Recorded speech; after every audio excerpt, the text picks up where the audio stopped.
আসসালামু আলাইকুম রহমতুল্লাহ। চলে আসলাম আনন্দপুর ফেসুবাড়ি যে একটা মোল্লা ফাউন্ডেশনের উদ্যোগে একটা কল দিলাম। কলটা আজকে ইনশাল্লাহ বসাই দিছি। মোটামুটি পানি ভালো হয়েছে ইনশাল্লাহ। এই যে সিট দিয়েছে, পানিও ভালো। ফ্লোর করে দিব 2-1 দিন পরে। ফেসুবাড়ি এখানে কত সারি আছে, দোকান আছে, ঈদগাহ আছে, মসজিদ আছে।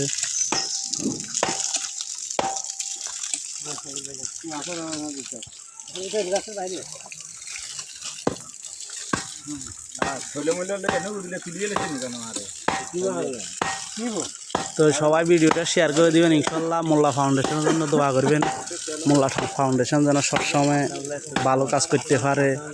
ভালো কাজের জন্য আপনারা দোয়া করবেন ইনশাল্লাহ। অতীতেও মোল্লা ফাউন্ডেশন ভালো কাজ করিয়েছে, আগামীতেও করবে ইনশাল্লাহ। মসজিদ, মাদ্রাসা, অন্যান্য জায়গায় মোল্লা ফাউন্ডেশন অনুদান কল দিতেছে ইনশাল্লাহ। তো আপনারা সবাই দোয়া করবেন মোল্লা ফাউন্ডেশনের জন্য। আর ভিডিওটা সবাই শেয়ার করে দিবেন। ওকে, আসসালামু আলাইকুম ওয়া রাহমাতুল্লাহ।